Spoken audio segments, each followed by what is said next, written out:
buka ang estudyante. Sa atong ATS program, we have 9. Sa atong DIN program, 9. Pero ang graduate karon ang makatapos sila mga projects, tulong lang.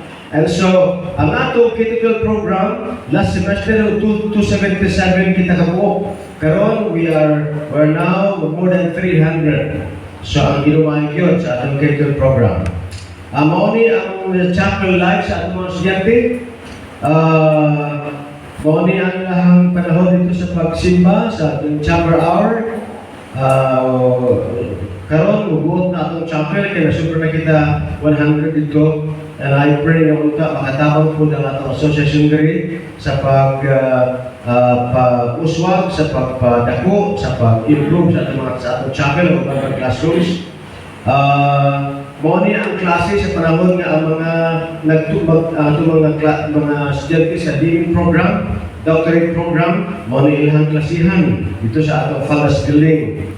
And then, mauni ang mga features natin panahon nga may mga graduation dito. We have the Fathers Training Center. We have faculty. Abot na ba si Pastor Survey? Nara survey yata. Nara ako na pinakapugi lihat mo survey.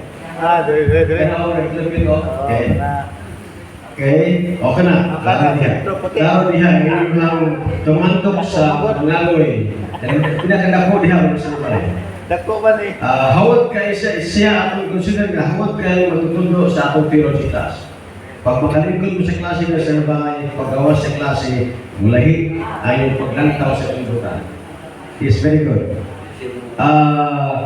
Muna sa atong faculty, kanang sa likod, mga portion sa atong mga basic education o college diyan.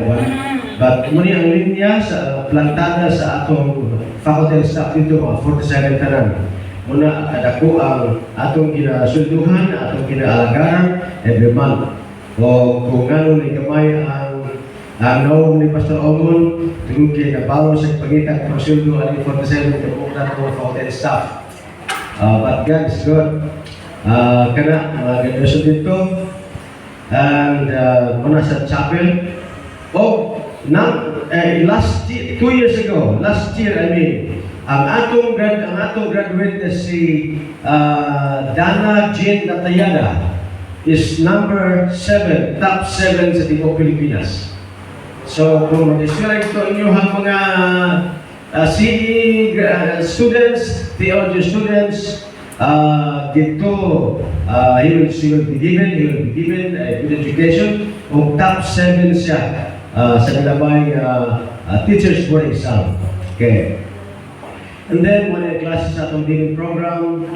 Muna itong mga bagong classrooms karon. Bagong classrooms, so di kumplito na si Ginoo, di ayos na, katong classroom mga luma sa una, Pastor Brian, wala na to, hasaman ko sa bayan nun. Wala na to, di bago na si Ginoo. And this is now the new classrooms, and it's well-equipped. Di bago pa si Ginoo atong chapel. That's what we do sa atong chapel hour. And ang atong speaker last time, si Iman Manzano. Kailan ba na Iman Manzano, di ba? Si Iman, siya atong guidance counselor. Siya ang speaker sa chapel at tuloy labay ng semana. So, mauli siya ang mga katikaran, ang mga kalihukan sa SPBTS. And I would encourage you nga kung na mga anak, yung people sa iyong simbahan, yung masong eskwela, magsulti daan para matabangan na ito pangitag scholarship. Ang matag bulan, ang matag semester ng bayaran sa matag estudyante is 24,000.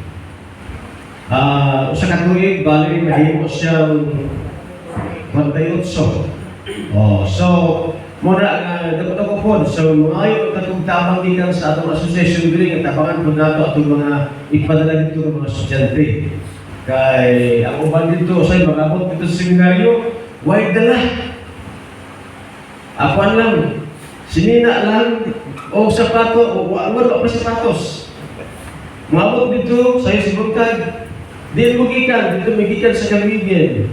Handa na, pero mo, wala pa pastor dito, wala may kwarta. Namahon na mo, wala yung mahaw.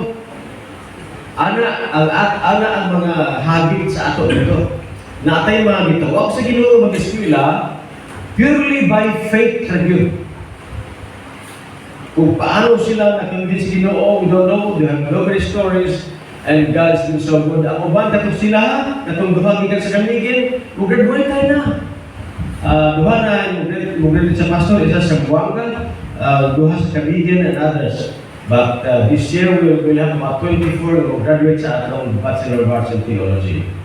And see yata. So, ako hagiton mo na mag-abuan na to, kung ipala na to ato mga estudyante dito. Bulahan sila karon kay bago nila ang door. Dili na itong door mga lumong wala na to.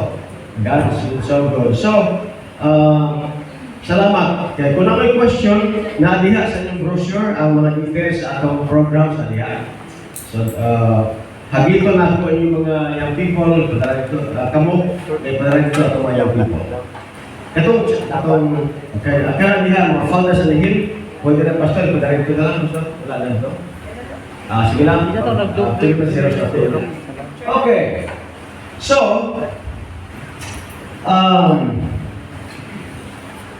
atong isulti kahapon na kayo mag-paspas dito na ito review ha.